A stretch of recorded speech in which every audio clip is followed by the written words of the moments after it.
তো হ্যালো বন্ধুরা, welcome back. তো চলে এসেছি আরও একটা নতুন ভিডিওতে। আর আজকের কিন্তু এই ভিডিওতে তোমার সঙ্গে ডিসকাস করব কিছু ট্রান্সফার রিলেটেড আপডেট আছে, তো সেই সব কিন্তু তোমাদের সঙ্গে ডিসকাস করব। আর এছাড়াও কিন্তু ইন্ডিয়ান ন্যাশনাল টিমের ব্যাপারে কিন্তু একটা আপডেট বেরিয়ে এসছে, তো সেইটাও কিন্তু তোমার সঙ্গে ডিসকাস করব। তো তার আগে বলে দিই, যারা যারা এখনও তো চ্যানেলটাকে সাবস্ক্রাইব করেনি বন্ধুরা, তো অবশ্যই নিচে লাল রঙের সাবস্ক্রাইবার বাটনটা আছে, তো ওখানে সাবস্ক্রাইব করে কিন্তু অল নোটিফিকেশন বেলটাকে ক্লিক করতে। প্রথমে আপডেট যেটা দেবো সেটা হচ্ছে কেরালা ব্লাস্টারকে নিয়ে। তো কেবিএফসি কিন্তু নতুন একটা প্লেয়ারকে ইন্টারেস্টেড শো করেছে, নতুন সেন্টার ব্যাকের প্লেয়ার যেটা হচ্ছে টম অ্যালব্রেটকে। তো হ্যাঁ বন্ধুরা, টম অ্যালব্রেটকে কিন্তু সই করানোর চেষ্টায় আছে পরের মরশুমের জন্য। আর দেখে বুঝতেই পারছো যে কেরালা ব্লাস্টার কিন্তু পরের সিজনে মানে আপকামিং সিজনের জন্য নিজেদের ডিফেন্সটা কিন্তু শক্তিশালী করার জন্য কিন্তু এই টম অ্যালব্রেটের উপর নজর রেখেছে আর এখনও ইন্টারেস্টেড শো করেছে। তো বর্তমানে চাইলেই কিন্তু মানে যদি চায় কেরালা ব্লাস্টার তাহলে কিন্তু সই করাতে পারে এই টমকে। তো দেখা যাক কি হয় না হয়, সেটা কিন্তু চলে আসে ইস্ট বেঙ্গলের আপডেট নেই। তো ইস্ট বেঙ্গলে আমি আগেও আপডেট দিয়েছিলাম যে দেবজিৎকে নিয়ে। তো হ্যাঁ বন্ধুরা, দেবজিৎকে নিয়ে আমি আগেও আপডেট দিয়েছিলাম, আর আজকেও একটা আপডেট বেরিয়ে এসেছে যেটা কিনা দেবজিৎ কিন্তু অবশেষে কিন্তু সই করেছে ইস্ট বেঙ্গলে, যেরকমটা খবর আছে যে ইস্ট বেঙ্গলে কিন্তু 2 বছরের চুক্তিতে কিন্তু দেবজিৎ মজুমদার সই করেছে।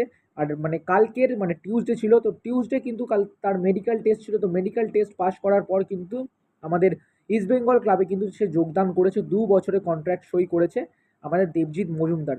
তো দেখা যাক কনফার্মেশন কবে আসে, সেই হিসাবে কিন্তু তোমাদের আমি অবশ্যই কমেন্ট বক্সে কমিউনিটি পোস্টে কিন্তু পোস্ট করে দেবো। তো তোমরা কারা কারা খুশি হবে ইস্ট বেঙ্গল সাপোর্টাররা, তো অবশ্যই কিন্তু কমেন্ট বক্সে জানিও।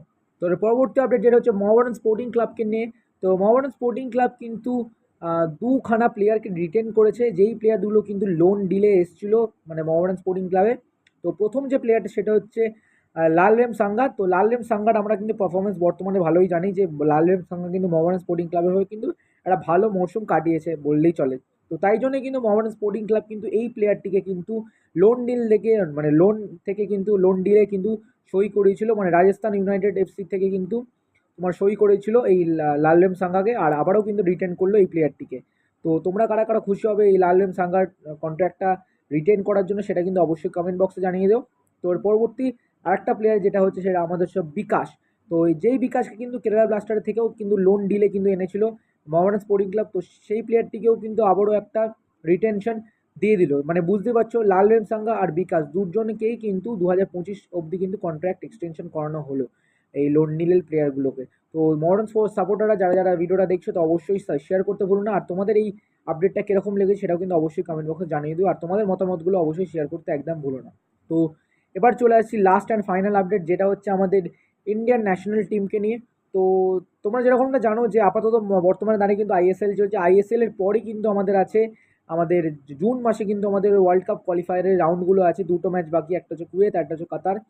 তো সেই জন্য কিন্তু 10ই মে, তো 10th মে থেকে কিন্তু আমরা দেখতে পাবো যে 4 উইকের কিন্তু একটা ক্যাম্প চলবে, ইন্ডিয়ার ন্যাশনাল টিমের কিন্তু ক্যাম্প চলবে, সেটা হচ্ছে ভুবনেশ্বরে কিন্তু ক্যাম্প চলবে। আর যেটা শুরু হবে কিন্তু 10th মে থেকে শুরু হবে। আর ওখানে কিন্তু ক্যাম্প শেষ হওয়ার পর ইন্ডিয়া কিন্তু কলকাতায় ফিরবে, সেটা হচ্ছে আমাদের 2nd জুন কিন্তু ইন্ডিয়া কিন্তু কলকাতায় ফিরবে। তো 2nd জুন কলকাতায় ফিরবে, আর 4 তারিখ কিন্তু 6 তারিখ কিন্তু আমাদের ইন্ডিয়ার ম্যাচ আছে কুয়েতের এগেনস্টে, সেটা হচ্ছে যুব ভারতী ক্রীড়াঙ্গনে। তো তাই জন্য বুঝতে পারছো যে ইন্ডিয়া কিন্তু কুয়েতের এগেনস্টে জিততেই হবে বলতে পারো। আর অপরদিকে কিন্তু কাতারের এগেনস্টে যদি ড্র করে তাহলে কিন্তু ইন্ডিয়া কিন্তু সেকেন্ড রাউন্ডে পুরোপুরি বলতে পারো একদিকে কনফার্ম হয়ে যাচ্ছে 3rd রাউন্ডে যাওয়ার জন্য। তো লেটস সি কী হয়। তো অবশ্যই কিন্তু ব্লু টাইগার্স লিখতে #ব্লু টাইগার্স লিখতে একদম ভুলবে না। তো এই কিছু আজকে আপডেট পেলাম, তাই জন্য তোমাদের ভাবলাম শেয়ার করি।